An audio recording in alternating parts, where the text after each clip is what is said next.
Class साहब, एक तो यही पॉइंट कि कितना मरियम नवाज का जो जारहाना अंदाज है, कितना पॉलिटिकल फायदा होगा। दूसरा ये कि नवाज शरीफ साहब खुद भी तो 3 दफा वजीर आजम बने हैं, उन्होंने पार्लियामेंट को कितनी अहमियत दी है? बड़ा अहम सवाल है आपका। अभी आमिर ने भी बात की कि अब वो परवेज मुशर्रफ पे बात करते हैं। ये तो भाग गए थे, यहाँ से चले गए थे। परवेज मुशर्रफ के जो 8-10 साल थे वो किसने फेस किए हैं? आमिर मतीन, शाहीन सबाई, मेरे जैसे और भी मीडिया में बड़े लोगों ने आमिर साहब भी बहुत कम लोगों को पता होगा। जनरल मुशर्रफ साहब के आर्डर्स पे, उनके उस वक्त के जो सेक्रेटरी थे वहाँ पे, मैं DGISPR साहब थे, राशिद कुरैशी साहब नाराज़ हो गए थे इनकी एक खबर पे। ये तो नहीं बताएंगे कि इनके डेलीगेशन की अमेरिका गया तो उन्होंने अमेरिकन ने ना इनके जूते उतरवा के ना इनकी उन्होंने तलाशियाँ ली थी पूरे डेलीगेशन की। इन्होंने वहाँ वाशिंगटन से खबर थी, इनको नौकरी से निकाल दिया गया था कि जनाब पहले वहाँ से उधर से कि आप लोग जो है ना वो नाराज़ हैं आपसे, वो बड़े लोग नाराज़ हैं। सो ये डायरेक्ट विक्टिम है इसके जनरल मुशर्रफ को ये जिक्र नहीं करेंगे। आप लोग जब बैठना था, ये आपको चाहिए था, यहाँ बैठते, रजिस्ट करते। हम भी तो रजिस्ट कर रहे थे, हम भी स्कैंडल दे रहे थे, हमारे पे भी दबाव आ रहे थे, हम भी तो नौकरियों से यहाँ से निकाले जा रहे थे ना, और हम फेस कर रहे थे। आप तो डील मार के निकल गए, तो पीछे किसने लड़ाई की? इसी ने, मीडिया ने लड़ाई की ना। मीडिया खड़ा हुआ, पॉलिटिशियन बेनजीर भुट्टो साहबा गायब, उसके बाद ये हो गया नवाज शरीफ साहब गायब, कोई बंदे नहीं बच गया था पीछे लीड करने के लिए। एक वहां से दुबई से बैठ के हैंडल कर रही थी, पॉलिटिक्स चला रही थी, दूसरे साहब जो है वहां जद्दा से बैठ के चला रहे थे। आज वो ताने देते हैं कि बाहर हम लोग खा रहे थे, मीडिया वाले खा रहे थे, और सियासी वर्कर वकीलों ने खाई है ना, वकीलों ने खाई है मार। आप तो उस वक्त वो कहते चूरी खाने वाले मजनू है, आप पे थोड़ा सा दबाव आया, प्रेशर, आप भाग गए, और फिर आप ताने देते हैं कि हमने ये कि रेजिस्ट। आपने कोई रेजिस्ट नहीं किया, आपने डील्स मारी है, नंबर एक। दूसरी चीज जो इसमें कह रहे थे, मुशर्रफ की बात की इन्होंने, हम तो सबसे पहले दिन से हमारी कोई तहरीर उठा लें, हमारा कोई प्रोग्राम उठा लें जिसमें हमने मुशर्रफ को अपोलोजिस्ट बनने की कोशिश की हो, या उनको सेफ रूट देने की बात की हो, या हमने कहा जी जाने दें, जमहूरियत में चलता है, ठीक है। अदालत का फैसला यहां से आया, आज भी उठा के पढ़ लें। अदालत ने कोई नहीं कहा था कि मुशर्रफ को बाहर जाने दें, उसका नाम ECL से निकालें। ये आपने किया था, नवाज शरीफ साहब प्राइम मिनिस्टर के तौर पे इन्होंने खुद किया। आप वो फरमाते हैं कि इनका, आपने उनकी तकरीर सुनी थी नवाज शरीफ साहब की उस दिन, वो कहते हैं कि जनरल मुशर्रफ ने जो है वो आके खसूसी अदालत जाना था, यकदम गाड़ी का रुख जो है ना AFAC की तरफ किसने मोड़ा? भाई you are the prime minister of Pakistan, उस वक्त आप वजीर आजम थे, चौधरी साहब दिखाते ना, आप बातें कर रहे हैं उस वक्त करते, उस वक्त जुर्रत करते कि वो कहते हाउ डेयर, कि किसने वहां पे लेके गए, किसने नहीं पेश किया। सो ये बड़े शाने लोग हैं। उस वक्त तो जनरल रहील शरीफ साहब और उनके साथ ड्राइविंग हो रही थी इनकी, बिल्कुल इनकी बड़ी मुलाकातें, उनकी कुर्सी भी, ये पहली दफा हमने कल्चर देखा। पहले भाई जरदारी साहब को कुछ भी कहें, हम उन पर सबसे बड़े नाकिद हैं। मैंने जनरल कियानी साहब को आर्मी चीफ के तौर पर कभी आसिफ अली जरदारी के साथ बराबर वाली कुर्सी पे नहीं देखा।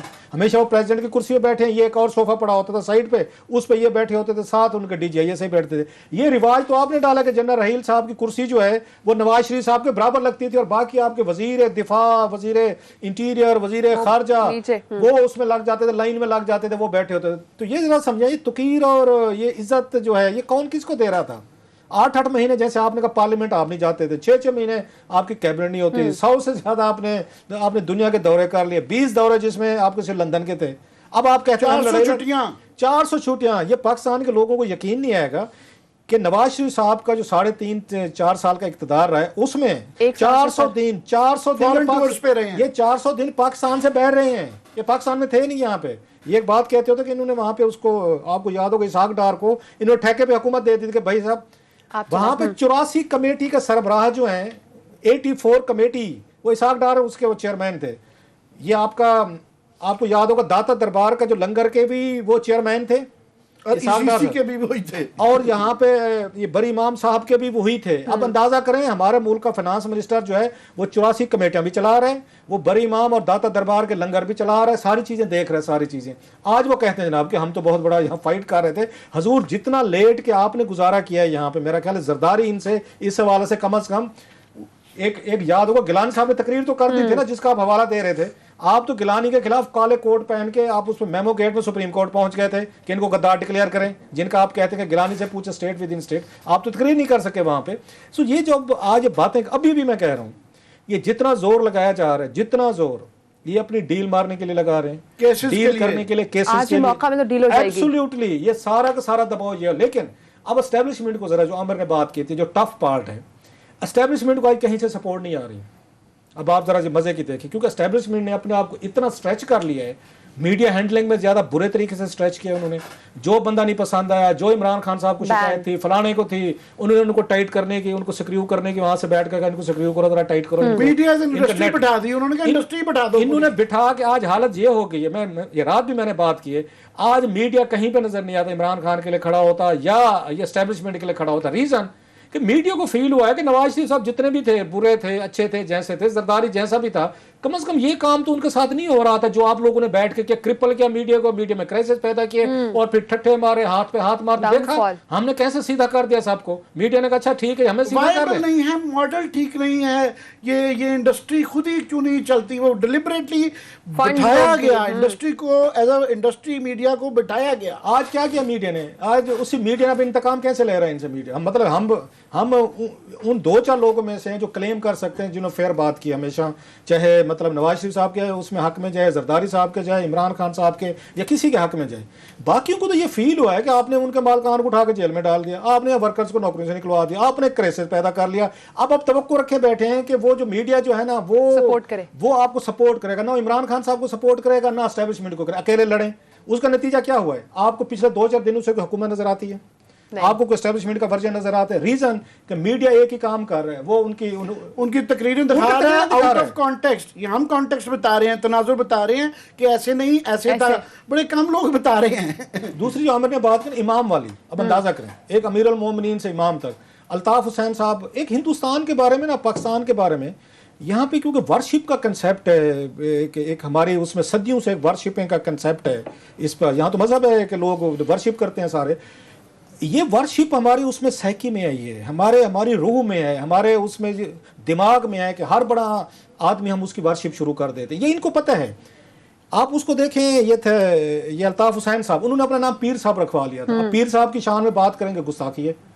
ये जो है अपने मौलाना फजल रहमान साहब, मजहबी जमातों के लोग आके सियासत पूरी खेलते हैं, बात करेंगे तो वो कहेंगे मजहबी तौर पर तुमने हिट किया, इस पे ब्लास्फेमी लगती है कि तुम्हें जुर्रत कैसे हुई है, आलमों के खिलाफ आप आलम बन जाते हैं, उस वक्त आलम बन जाते हैं, सियासतदान नहीं रहते। इमरान खान साहब जो इस वक्त मजाक उड़ाते होते हैं, मुझे अच्छी तरीके से याद है अल्ताफ हुसैन का, कहते हैं देखें जी इनके लोग आते हैं 2-5 मिनट तक वो इनकी तारीफें करते हैं कि पहले अल्ताफ हुसैन की तारीफ करो, फिर जरदारी साहब की 5 मिनट करो, फिर नवाज शरीफ की करो, फिर एक जुमला कहते हैं। आजकल जरा इमरान खान साहब के वजीरों को सुने, कोई एक वजीर एक प्रोग्राम मुझे बता दें जो एक अपनी 5 मिनट की गुफ्तगू में, हालांकि 5 मिनट की गुफ्तगू होती है, 5.5 मिनट में इमरान खान का जिक्र ना करें। इमरान खान साहब को चस्का डाल दिया उन्होंने। अब इमरान खान साहब के लिए भी वो अनटचेबल बन गए, इन पे बात नहीं हो सकती, इनकी तारीफ करेंगे आप जरदारी साहब की तारीफ करेंगे, उनकी करेंगे। सो ओवरऑल जो वर्शिप का कंसेप्ट है हमारे यहाँ, वो हमारी लीडरशिप अच्छे तरीके से समझते हैं और ये बड़े अच्छे महर नफ्सियात होते हैं। मरियम नवाज बिल्कुल सही तरीके से, उसको जिसने भी काउंसलिंग किया कि तुमने इसको नवाज शरीफ से आके इसको लार्जर देन लाइफ पेश करना है, बड़ा बुत पेश करना जिसके सामने सारे उसके आगे पूजा करें और कोई जुर्रत ना कर सके कोई लफ्ज कहने की, क्यों इमाम है, फिर इमामों को तो सर कटते होते, हम डर जाते हैं। आज इमाम हुसैन का चेलम है तो इमाम के नाम से जो हस्तियां ज़हन में आती हैं, इंसान का दिल दहल जाता है कि ये लफ्ज़ भी किसी के लिए, ऐसे आदमी के लिए इस्तेमाल करना जिसके ऊपर करप्शन के चार्जेस हैं, वो नाअहल है और पता नहीं क्या क्या इल्ज़ामात हैं। तो ये इसमें से मज़हब का जो इस्तिआरा इस्तेमाल करना, इमामत का वो करना, खुदा का खौफ करें, वो जो इंसान दहल जाता है सोच के भी। सर लेकिन हुकूमत तो नजर नहीं आ रही, सिर्फ आपने कहा है कि अभी जो सिचुएशन क्रिएट हो चुकी है हुकूमत कहीं नजर नहीं आ रही, लेकिन यहीं पर पीपल्स पार्टी में तो नजर नहीं आ रही है।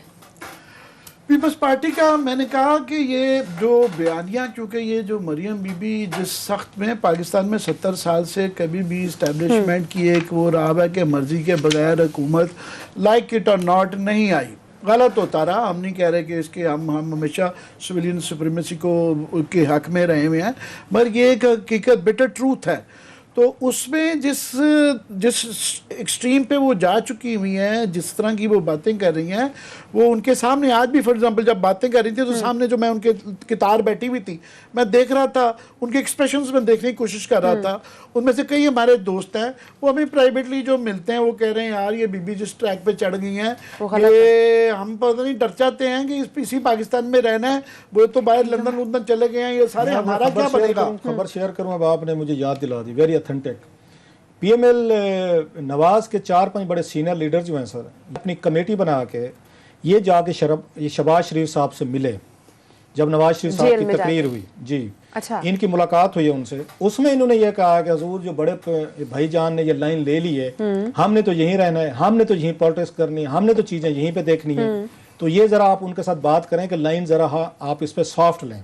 मेरे जरा ये कह रहे हैं कि जनाब नवाज शरीफ साहब को साफ ज़रा बताया उन्होंने, शहबाज शरीफ साहब के इंडायरेक्टली जिससे भी रब्ता हुआ कि जनाब ये 4-5 लोग आए थे मेरे पास, उनके नाम भी मेरे पास मौजूद हैं कौन कौन लोग थे, तो ये कह रहे हैं नवाज शरीफ साहब ने उन चारों को रब्ता करके उनको डांटा है, स्नब किया है कि हाउ डिड यू डेयर कि आप लोगों ने अपनी कमेटी भी बना ली, 3-4 लोग उसमें शामिल भी हो गए, शहबाज शरीफ को आपने जाके मिल भी लिया, मतलब मेरी चुगली भी कर ली और आपने सारा कुछ। जो बात आप कह रहे हैं ना, खबर मुझसे रिलेटेड है, PML नवाज के अपने रैंक्स में पैनिक है। आज जो ख्वाजा आसिफ साहब ने तकरीर की है, ये उनका पैनिक है, ये पैनिक उनका शो कर रहा है, उनका कॉन्फिडेंस नहीं शो कर रहा, क्योंकि सबसे ज्यादा अगर आर्मी से फेवर अगर ली हुई है तो जिस रात ख्वाजा साहब ने ली हुई ना, टेलीफोन किया था कि मैंने बचाओ मेरा भाईजान को जरा मेहरबानी करना, जरा देखना, और उन्होंने जो जनरल साहब के किसी रिश्तेदार को फोन किया, केस तलवार की तौर पे लटका है, वो बड़ा सॉलिड केस है। जो आज उनका था ना कि हम असेंबली से इस्तीफे दे देंगे और हम ये कर देंगे, आपके इस्तीफे देने से कुछ नहीं बनना जब तक पीपल्स पार्टी इस्तीफा नहीं देगी।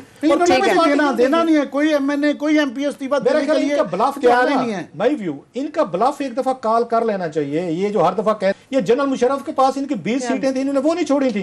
एक दफा ब्लफ इसको ना हुकूमत को कॉल करना चाहिए, okay sir please go ahead proceed. मैं खबर में भी दे दूं, मैं खबर पर दे दूं, आपने वक्फे पे जाना है। सिर्फ ये कि पीपल्स पार्टी भी राब्ते में है, ये नून लीग नहीं है, सिर्फ उनके भी चंद लोग राब्ते में हैं। सो ये मैं भी खबर देता जाऊं जो है।